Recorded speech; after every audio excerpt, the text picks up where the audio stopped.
সালাম আলাইকুম। আশা করি সবাই ভালো আছেন। যারা নতুন মাত্র ডিপ্লোমা ইঞ্জিনিয়ারিং অথবা বিএসসি ইঞ্জিনিয়ারিং শেষ করেছেন বা কিছুদিনের মধ্যে শেষ করবেন, তাদের বিষয়ে আমার একটি মেসেজ। সেটা হচ্ছে আপনারা যদি কখনো যেহেতু আপনাদের ইঞ্জিনিয়ারিং শেষ বা সামনে আরও পড়াশোনা করবেন বা অনেকে শেষ পর্যায়ে, তো আপনারা যদি দেশের বাইরে কেরিয়ার গড়তে চান, তাহলে আপনারা অবশ্যই এখন থেকে কাজ শিখতে হবে। ঠিক আছে, যে কোম্পানিতেই জয়েন করেন না কেন, সেটা মেকানিক্যাল সাইট হোক, ইলেকট্রিক্যাল সাইট হোক বা যে কোনো সাইট হোক, আপনারা কাজ শেখার চেষ্টা করবেন। পাশাপাশি ডিপার্টমেন্ট রিলেটেড বিভিন্ন কোর্স আছে, 3 মাস 6 মাস সেগুলা করার চেষ্টা করবেন। আর অবশ্যই এখন থেকে পাসপোর্টটা করে রেখে দিবেন। পাশাপাশি আপনারা ড্রাইভিং লাইসেন্স এবং ড্রাইভিং লাইসেন্সটা করে ফেলবেন, পাশাপাশি ড্রাইভিংটা শেখার চেষ্টা করবেন। ঠিক আছে, এটা আপনাদের জন্য খুবই ভালো। কারণ অনেক কোম্পানি আছে দেশের বাইরে, দেখা যায় আপনাকে টিএডিএ না দিয়ে আপনাকে গাড়ি একটা দিয়ে দিবে। এরকম আমাদের অনেক পরিচিত ভাই ব্রাদাররা আছে যারা সিভিলে, যারা দেশের বাইরে কেরিয়ার করতেছেন, মানে চাকরি করতেছেন, ওনারা বেশিরভাগই দেখা যায় কোম্পানি থেকে সাইট ভিজিটের জন্য গাড়ি দিয়ে দেয়। আর এইসব কি গাড়ি দিবে আপনারা তো ভালো করেই জানেন, এগুলো সব ভালো ভালো ব্র্যান্ডের গাড়ি। তো এই জন্য ড্রাইভিংটা শেখার চেষ্টা করবেন এবং লাইসেন্স। ঠিক আছে, তারপর হচ্ছে কম্পিউটারে স্কিল বাড়াতে হবে। হ্যাঁ, যে কোনো একটা ভালো প্রতিষ্ঠান থেকে কম্পিউটার শেখার চেষ্টা করবেন, স্কিল বাড়াতে হবে এবং একটি সার্টিফিকেট অর্জন করতে হবে। পাশাপাশি আপনারা ইংলিশে একটি কোর্স করে ফেলবেন। কারণ আপনি বিশ্বের যে কোনো দেশে যান না কেন, মোটামুটি ইংলিশটা যদি আপনার ক্লিয়ার থাকে, আপনি যদি স্পোকিংটা যদি ভালো থাকে, তাহলে কিন্তু আপনি অনেক এগিয়ে থাকবেন। ঠিক আছে, বাংলা ভাষা তো আর সব জায়গায় অ্যাপ্লাই করতে পারবেন না। তো ইংলিশটা যদি আপনার ভালোভাবে বেসিক বা কনসেপ্টটা যদি ভালো থাকে, তাহলে দেখা যায় আপনারা যে কোনো রাষ্ট্রে যদি যান, আশা করি আপনাদের সমস্যা হবে না।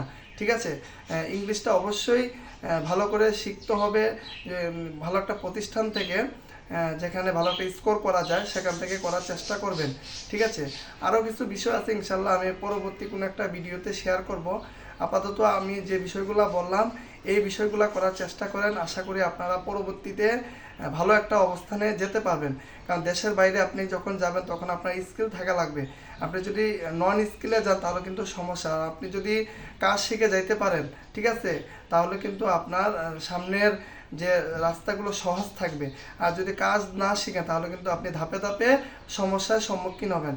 এই জন্য যারা মাত্র পড়াশোনা শেষ করেছেন, ইঞ্জিনিয়ারিং বা কিছুদিনের মধ্যে শেষ করবেন, বা যারা সামনে দেশের বাইরে যাওয়ার জন্য চেষ্টা করতেছেন, আপনারা এখন থেকেই নিজেকে একটু সময় দেন। সফট স্কিল অনলাইন অফলাইনে অনেক ভালো ভালো ডিপার্টমেন্ট রিলেটেড অনেক প্রজেক্ট আছে, ট্রেনিং আছে, এগুলো করার চেষ্টা করেন। আশা করি আপনাদের পরবর্তী কেরিয়ারে অনেক হেল্প করবে আর কি। ঠিক আছে, তো এই হচ্ছে বিষয়।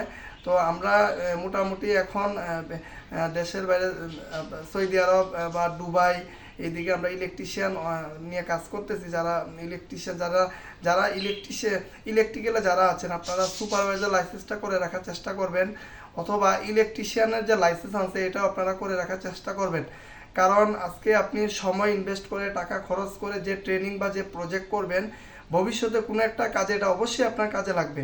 এটা কেরিয়ারে কখন আপনার কাজে লাগবে আপনি বলতেই পারবেন না। এই জন্য চেষ্টা করবেন, সময় কিন্তু সব সময় থাকবে না, এই জন্য সময়টা কাজে লাগাবেন। এখন আপনি যা পাবেন, আপনার চাকরির পাশাপাশি, আপনার পড়াশোনার পাশাপাশি এখন যা স্কিল পাবেন, তাই যদি আপনি অর্জন করে রেখে দেন, এটা কখন কিভাবে কখন কাজে লাগে এটা আসলে বলা যায় না। সময়, টাকা ইনভেস্ট, হ্যাঁ, নিজের প্রতি টাকা ইনভেস্ট করা। ইলেকট্রিক্যালে যারা আছেন, অটোকেটের যে ডিজাইনটা, এটা করে রাখার চেষ্টা করবে, এটা খুবই ভালো। এজন্য আমি সবাইকে বলবো, যারা দেশের বাইরে যাওয়ার জন্য চিন্তা ভাবনা করতেছেন, আপনারা যে বিষয়গুলো বললাম, এগুলো একটু মনোযোগ সহকারে করার চেষ্টা করেন, সময় দেন, নিজের প্রতি ইনভেস্ট করেন। আশা করি আপনাদের পরবর্তী যেখানে কেরিয়ার গড়ার চেষ্টা করেন, আপনাদের কেরিয়ারটা অনেক ভালো হবে, সুন্দর হবে। ধন্যবাদ সবাইকে। কোনো কিছু জানার থাকলে অবশ্যই কমেন্টে জানাইতে পারেন, ইনশাল্লাহ উত্তর দেওয়ার চেষ্টা করব। ধন্যবাদ সবাইকে। আসসালামু আলাইকুম।